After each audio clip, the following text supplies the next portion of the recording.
The long drive home seemed to stretch on forever. It had been a long day at work, and I was exhausted, just wanting to collapse into bed. As I drove down the darkened highway, my mind started to wander.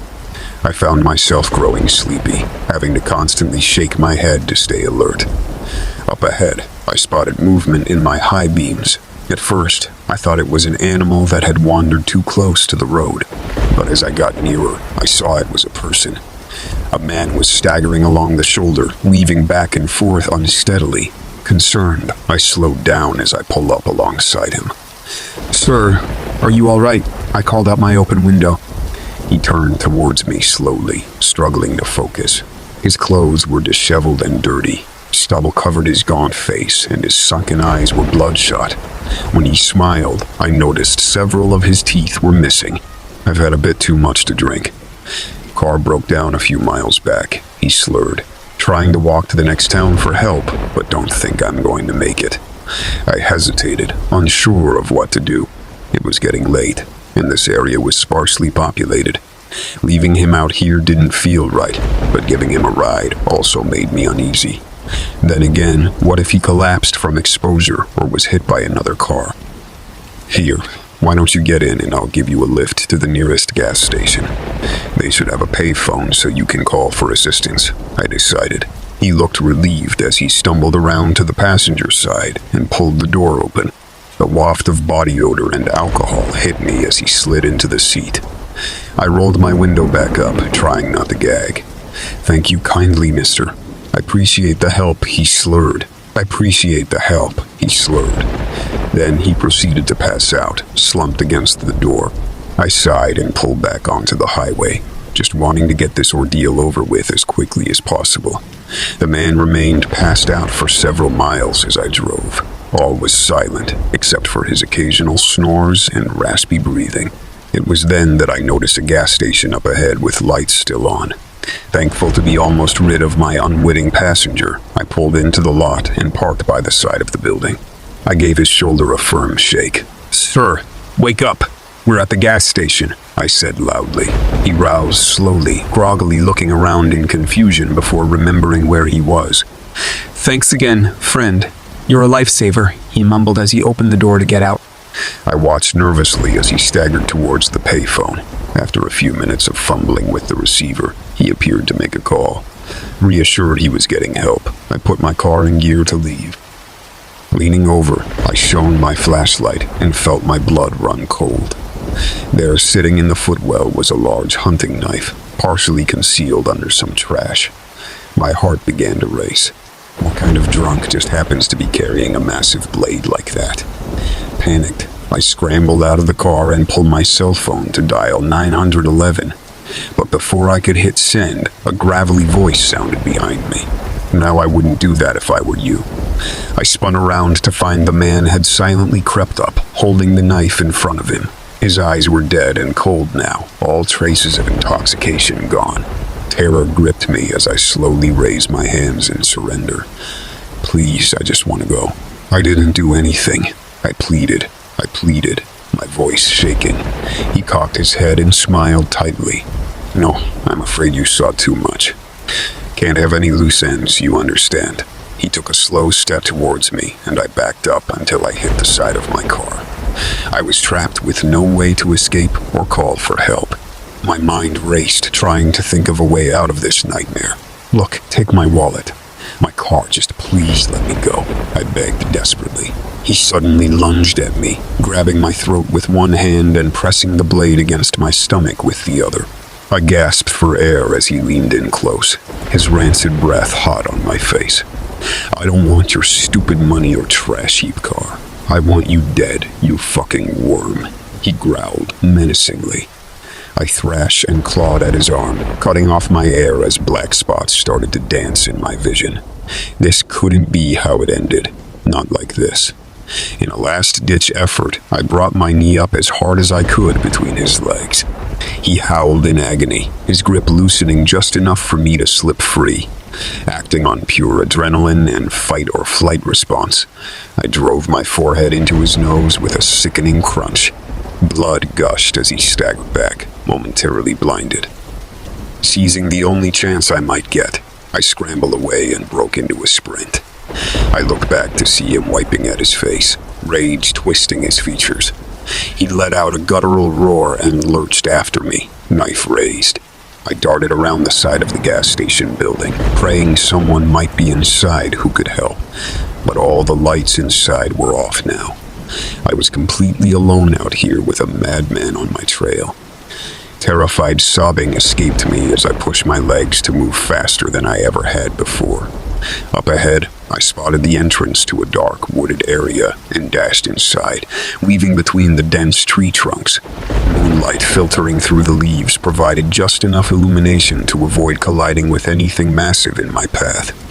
Suddenly, there was a snap of branches and pounding footfalls, drawing closer.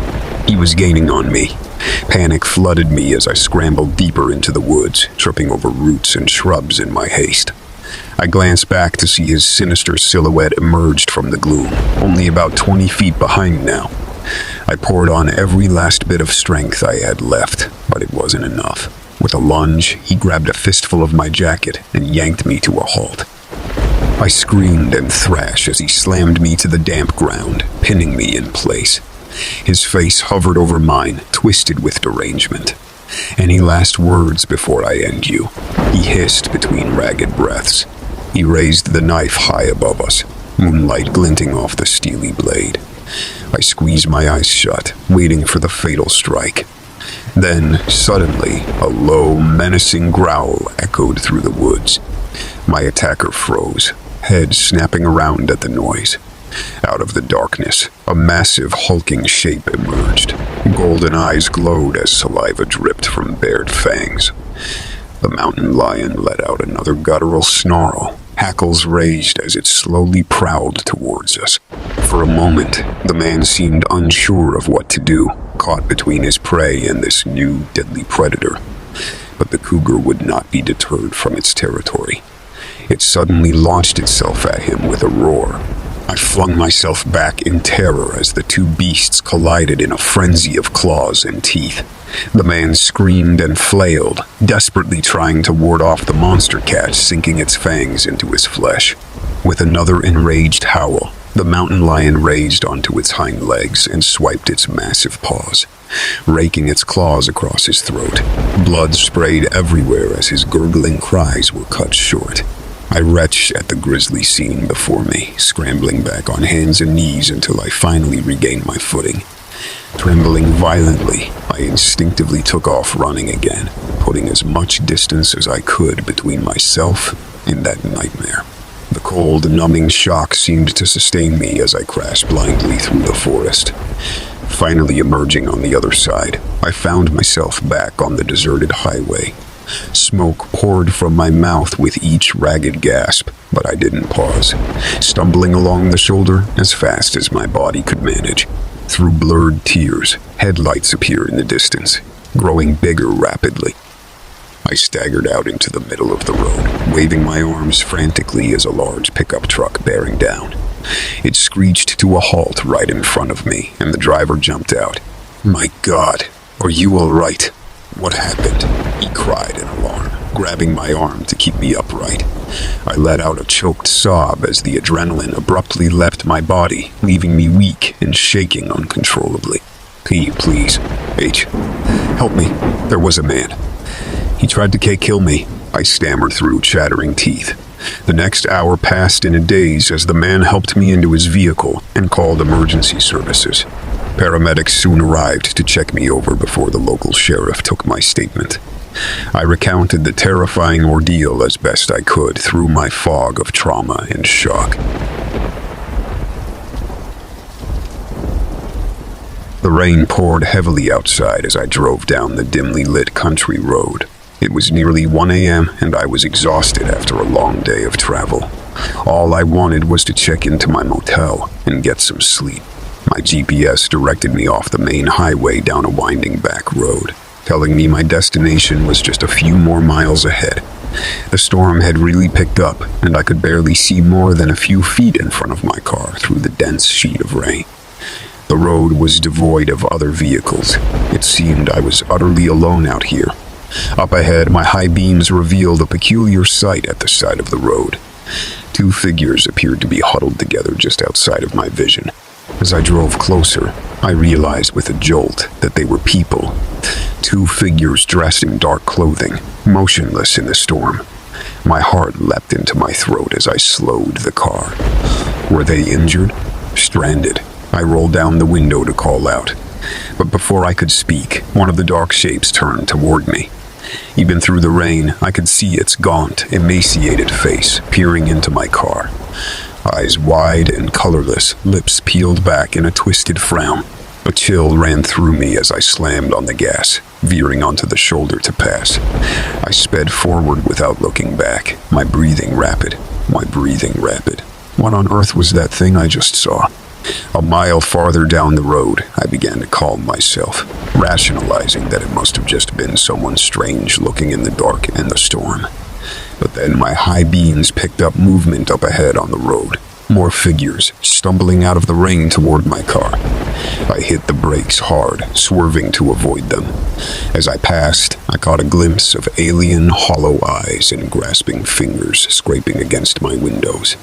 I was screaming now, flooring the accelerator as far as it would go. Something was horribly wrong out here. Those weren't people. They were ghostly, emaciated creatures, driven by some ravenous hunger. I had to get away, had to find other people, but how far was the motel? My GPS had cut out, and the road twisted endlessly through the inky blackness. A loud thump from the roof of my car jolted me with fresh panic. I glanced up to see a horrific pale face peering down at me, legs dangling over the windshield as fists pounded on the glass. I swerved wildly, flinging the creature off with a spray of rain. My tire blew out with a sharp pop, and I fought to control a veering car. Up ahead, through the sheets of water, I saw the road blocked. A crowd of figures shuffling toward me, reaching hungrily. With a scream, I swung the wheel and smashed through a wire fence, careening off into a grassy field. The car bounced and spun before crashing sideways into a tree. I was thrown against the airbag with a painful gasp. My door wouldn't open. Something was scraping against the outside. Heart racing, I climbed desperately into the back seat and kicked out the rear window just as bony fingers clawing inside. I tumbled out into the wet grass and ran as fast as I could into the woods, ignoring the searing pain in my ankle. Behind me, I heard the sounds of pursuit, the wet smacking of bare feet on mud, ragged breathing, and animalistic moans of hunger. I pushed blindly through the dense brush, branches slapping my face. Up ahead, through the intermittent flashes of lightning, I saw the outline of an old building emerging from the trees. A run-down barn, doors hanging open, invitingly. I dashed inside, collapsing against the wall, sucking in air. Peering through a crack in the wooden walls, I watched in horror as the pale figures stumbled into view, moving with a loping, broken gait. Dozens of them congregated outside, as if drawn by some ethereal calling. Their mannerisms were uncanny, animalistic, and yet hauntingly human. They swayed back and forth, stretching emaciated limbs as if receiving some unearthly message. Then, as one, their hollow eyes turned to fix on the barn. A collective moan rose into the night air, and they began to shuffle slowly forward. I scrambled back from the wall in panic. There had to be another way out. An upper level, a back door. Anything. A ladder was propped against the hayloft above. I climbed swiftly, pulling it up behind me just as skeletal hands grasped through the opening. Crawling to a crack between wooden slats, I peered down in horror. The creatures swarmed the bottom level now, clawing futilely at the ladder and walls below with cracking nails. Their moans took on a keening tone of despair and hunger. What were these things? I'd never seen or heard of anything like their gaunt, alien forms.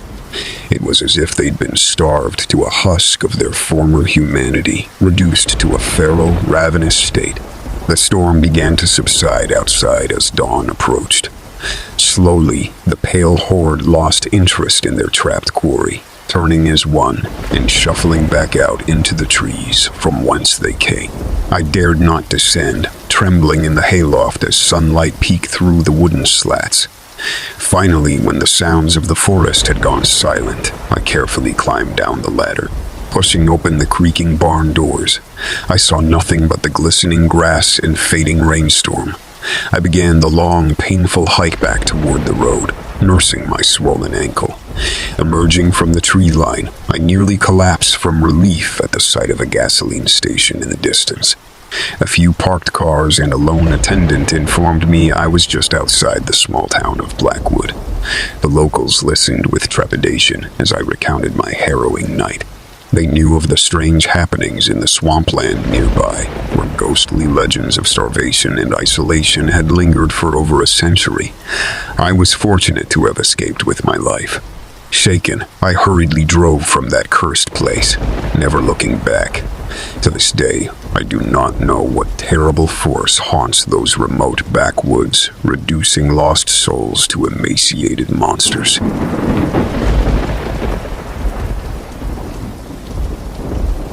I was tired after a long day at work and was looking forward to getting home. It had been dark for a few hours by the time I finally left the office. I usually take the main highway home, but decided to take a more scenic country road instead, hoping the quiet drive would help me unwind. I turned off the highway and started driving down the lonely 2-lane road. There was very little traffic at this time of night, and the road was surrounded by dense forest on both sides. My headlights only lit up a short distance in front of the car, leaving much of the surroundings in near total darkness. I had been driving for about 20 minutes when my gas light came on, indicating I only had about 40 miles left in the tank. Luckily, there had been signs for a small town just a few more miles up the road. I figured I could stop to fill up there before continuing home. A few minutes later, I started to see lights in the distance through the trees. As I got closer, I could make out a small gas station, as well as a few other buildings that made up the small town. There was only one car at the gas pumps, so I pulled up and got out to fill up. As my car fueled up, I took the opportunity to stretch my legs and look around. The town seemed pretty deserted for this time of night. I didn't see any other cars or people around. All the buildings looked old and run down. Most of the streetlights were broken, leaving large parts of the town shrouded in darkness. It gave me an uneasy feeling being the only person around. I hurried back to my car once the tank was full, hoping to get back on the road quickly. But just as I was about to pull away, I noticed a man emerge from the shadows near the back of the gas station. He was tall and thin, wearing worn jeans and a dirty flannel shirt. He walked with a limp toward my car, a cigarette dangling from his mouth. When he got closer, I could see his weathered face was cut and bruised with scabs and old wounds. I froze, not sure what to do. I thought about locking the doors, but didn't want to agitate him. He stopped a few feet from my car, took a long drag of his cigarette, and said, "Nice night for a drive." In a raspy voice, I responded uneasily, Yeah, just passing through." He didn't say anything for a moment, just stared at me through the glass without blinking. I glanced around hoping to see another car or person, but we were still completely alone. He finally spoke again, his voice low and threatening. "You really shouldn't be out alone this late. Bad things happen in these woods at night." A chill ran down my spine at his words. His behavior was growing increasingly disturbing. "Well, thanks for the warning. I'll be on my way now," I said, reaching for the ignition. But before I could start the car, he slammed his hands against the window on either side of my head, making me jump. His face was now just inches from mine, his stale cigarette breath filling the car. His eyes had a wild frenzy to them. "I'd be happy to keep you company. Make sure you get where you're going safely." My heart was pounding as fear and adrenaline surged through me. I had to get away from this crazed man as quickly as possible. Thinking fast, I slammed my foot on the gas, throwing him back. His hands slipped off the window just as the tires spun on the pavement, squealing as I sped out of the gas station. I glanced in my rearview mirror and saw him running after my car, yelling and shaking his fists. But I was gaining speed, putting distance between us quickly as I flew down the dark road, my high beams on full blast. After a few minutes, when I was sure he wasn't following, I started to calm down a bit. But my fear and uneasiness remained. That man was clearly unstable and potentially dangerous. His words about bad things happening in these woods at night echoed in my mind. I began to regret taking this back road instead of the highway. At least there would have been other cars and people around. Out here, I was completely alone and isolated if something were to go wrong. The road continued winding through the dense forest, the trees crowding right up to the edge of the asphalt on both sides.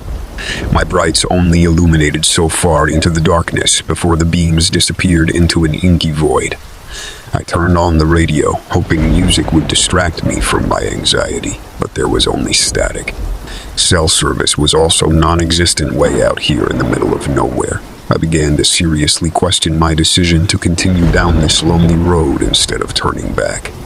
Just then, up ahead, where my lights reached their limit, I saw something in the middle of the road. At first, I thought it might be a fallen tree or large animal carcass.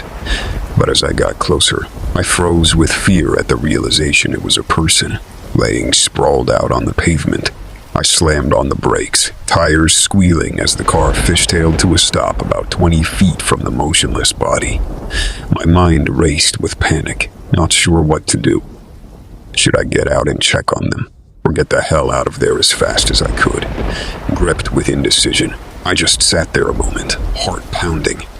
Then suddenly, without warning, the body jerked up to a sitting position and turned toward me.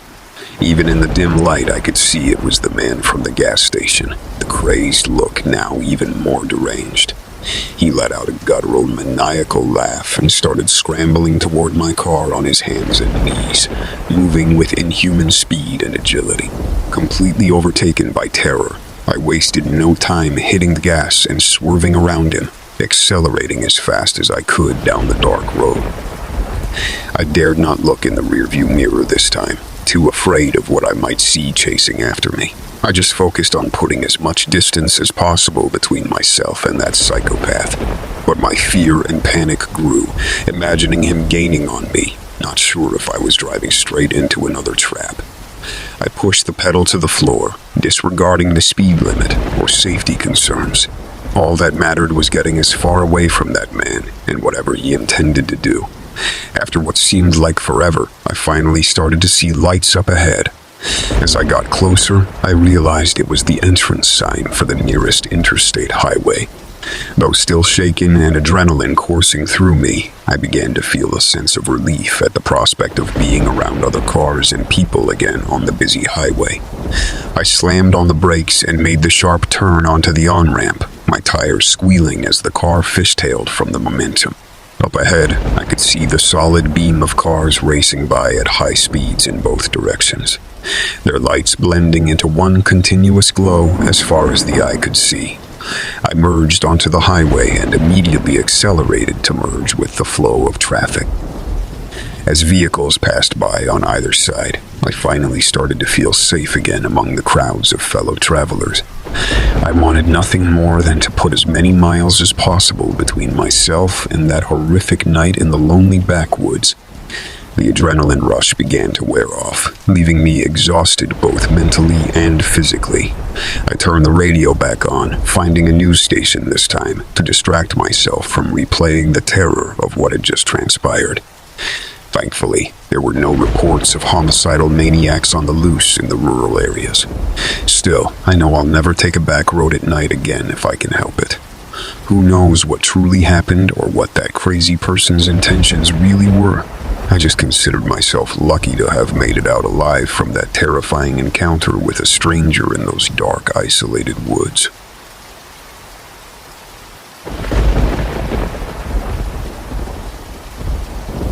It was a beautiful summer evening as I walked along the quiet tree-lined street in my neighborhood. The sun was just starting to set, painting the sky in shades of orange and pink. It had been a long, stressful day at work, and I was looking forward to some fresh air and relaxation before heading home for the night. The street was usually very peaceful at this time. Many folks in the area would take an after-dinner stroll like I was, walking their dogs or just enjoying the calmness that seems to settle over everything at sunset. I passed by several other walkers as I made my way down the block, exchanging friendly nods and smiles as we passed each other going in opposite directions. As I walked, I took in the sights and sounds of the neighborhood winding down for the evening. Birds were singing their final songs of the day from the tree branches overhead. Tiny flashes of movement in my peripheral vision revealed squirrels scurrying about, gathering what last-minute supplies they needed before curling up for the night. A light breeze rustled the leaves, creating a soft whispering sound all around me. It was incredibly serene and relaxing. I had gone about half a mile when I started to realize I hadn't seen or crossed paths with anyone else for a while. Most people had finished their walks by now, and the street was growing quiet. The fading light of dusk was deepening the shadows between the houses as well. I picked up my pace slightly, eager to finish my walk before it got too dark. As I turned the corner up ahead, I noticed a figure standing motionlessly on the sidewalk about 100 yards away. It was the unnatural stillness of the posture that first caught my attention in the dimming light. As I drew closer, I could make out that it was a man, with his head down and hands casually tucked into his pockets. He didn't acknowledge my approach at all, just standing there like a statue. A small spark of unease began to prickle the back of my neck as I neared him. Something about his lifeless stillness seemed off. I softly cleared my throat, hoping the noise would prompt him to move along on his way so I could pass. But he didn't budge or give any sign he heard me. Now only 30 feet away, I began to realize just how tall this man was, at least 6'4" or more. His hunched position made him appear even larger. My footsteps faltered slightly as I came abreast of him, debating whether to give him an even wider berth as I went around. But in that moment, his head snapped up and he spun to face me, causing me to flinch back in alarm. His features were obscured in the gloom, but his eyes seemed to gleam unnaturally as they bored into me with an intense, predatory stare. "Lovely evening for a stroll, isn't it?" he said in a low, gravelly voice. Ice shot through my veins at the sound. Something about his tone set off alarm bells in my mind, though his words were innocuous enough. "Yes, it is," I replied, not slowing my pace. He didn't say anything further, just continuing to intently observe me with those piercing eyes. Every instinct screamed at me to get away from this man as fast as possible, but I didn't want to break into a run and provoke him. I sped up my steps fractionally, keeping my eyes forward and hoping he wouldn't follow. After what seemed an eternity, I heard his footsteps slowly begin behind me once more. Relief and panic surged through me simultaneously. I was glad to be past him, but now he was trailing after me into the gathering darkness. I dared a quick glance back over my shoulder. He seemed perfectly at ease, almost lounging as he stalked a dozen paces behind with his long legs eating up the ground effortlessly. A phone call from my girlfriend came at that moment, and I eagerly answered, pretending to be cheerfully chatting with her to disguise the rising panic in my voice. From the corner of my eye, I saw the man tilt his head, seeming to listen in with malicious amusement. My girlfriend gave some silly update about her day and asked what I was up to. "Oh, just taking my evening walk. Almost home now," I replied with false casualness, hoping she wouldn't detect anything off. After a few minutes, I thanked her for the call and hung up, feeling very alone and exposed again without even that thin connection to the outside world. I began walking faster, darting glances back furtively every few seconds. The man had drawn closer, now only a couple houses behind, still ambling along disturbingly unhurriedly. His large frame was barely visible in the gloom, but I could sense his predatory focus locked solely on me. Then I spotted my salvation up ahead. Two women power walking arm in arm while chatting happily, likely coming back from their own exercise. I hastened my step, raising my voice slightly. "Good evening," I call out, hoping my tone conveyed the anxiety I tried to mask. They glanced over, taking in my rushed demeanor, and no doubt the man shadowing me closing the distance. Instantly, their expressions shifted to concern, and they altered course to intercept me on the sidewalk.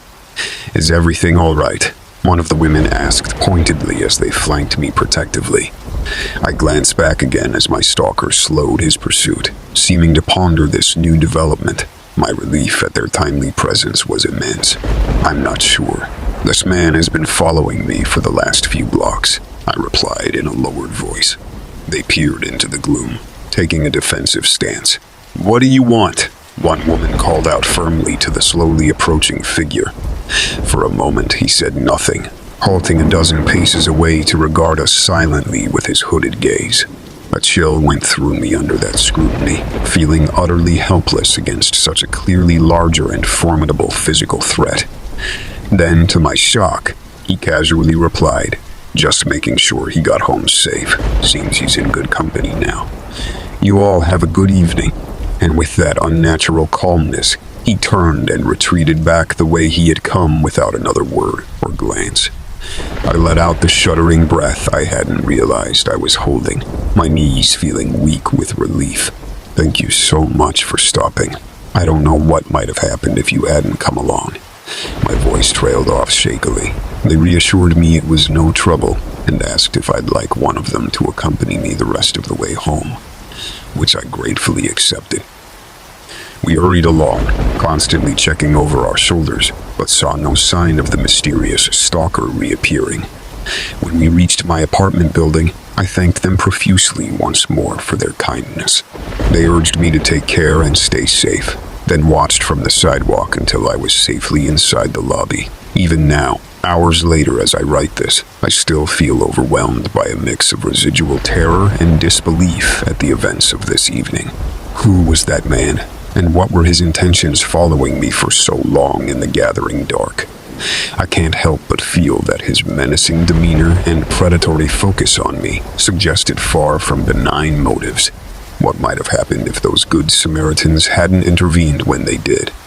I suppose I'll never know for certain, but it's a chilling thought I can't seem to escape. All I know is I won't be taking any more tranquil evening strolls alone anytime soon. From now on, it's straight to and from home under the light of day.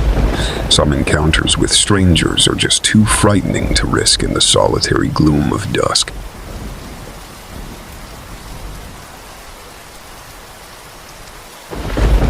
The rain poured down relentlessly as I drove through the dark country roads on my way home from work. It was nearing midnight, and I was exhausted after pulling a late shift at the hospital. I wished I had left the city earlier to avoid driving in this storm, but I had hoped the weather would pass. Now the roads were flooding and visibility was poor through the cascading walls of water on my windshield. I glanced at my phone, searching for any sign of service so I could check the weather forecast or GPS, but there was nothing.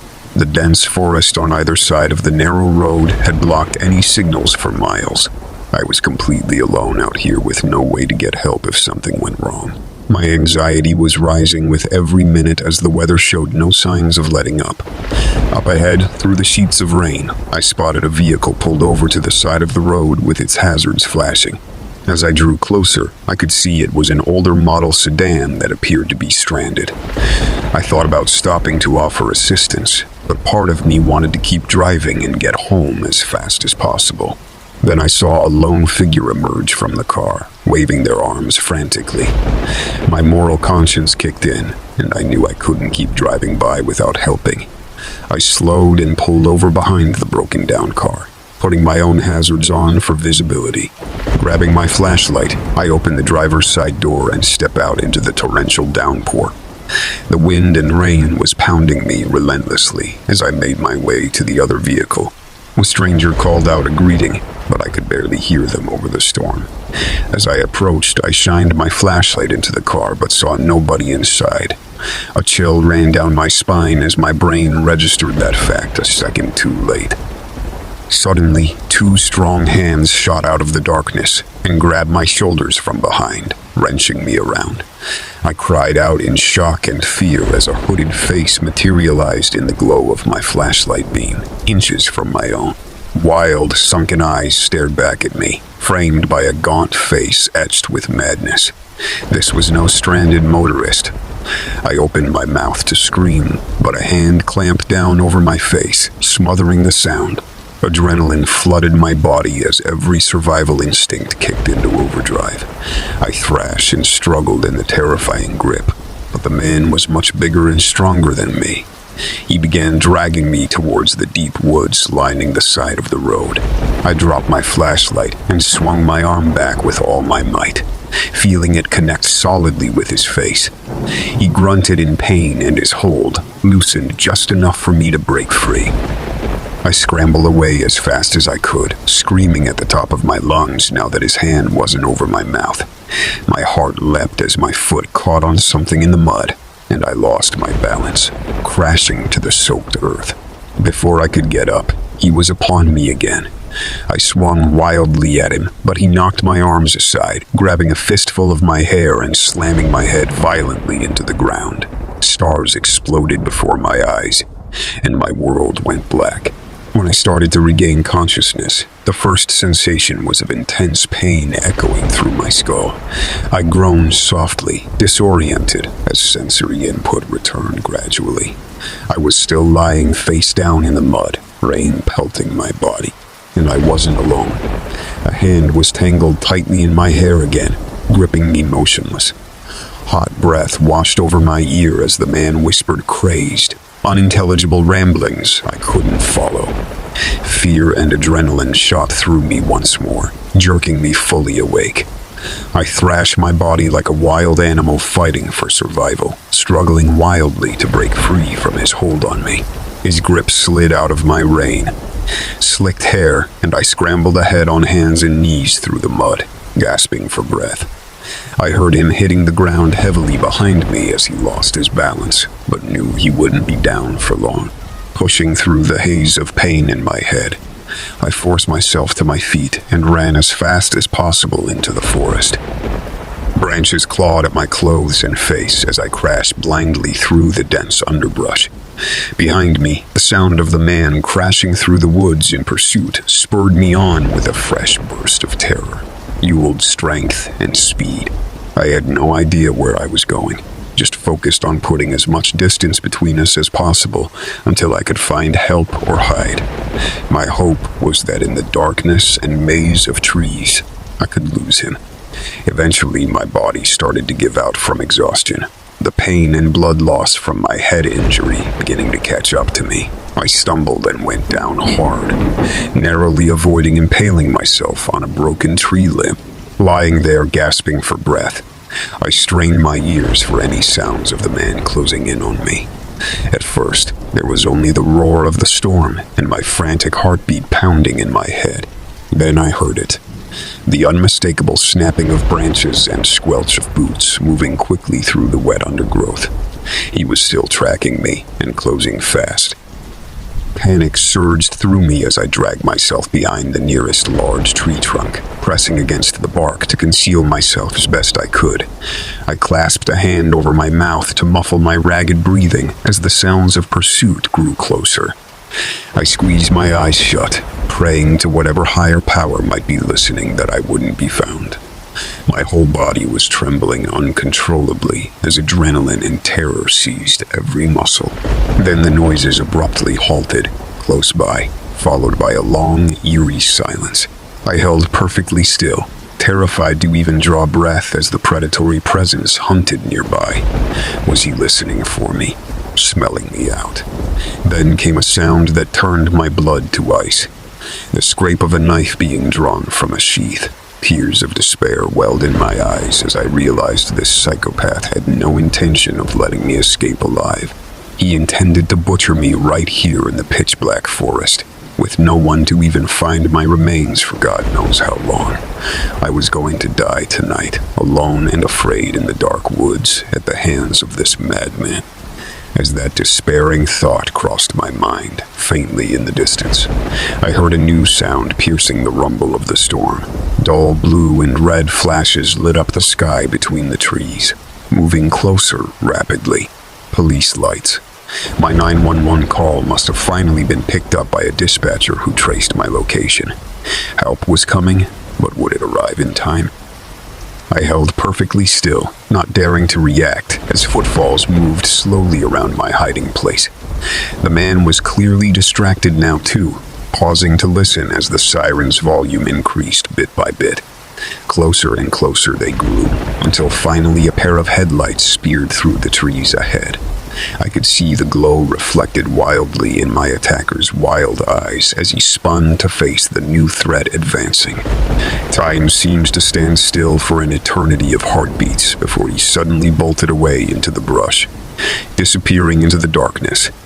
An instant later, multiple flashlights were crisscrossing the forest, accompanied by shouts calling for anyone injured or in need of help. I broke from my hiding place at last, voice already torn ragged from screaming as loud as I could.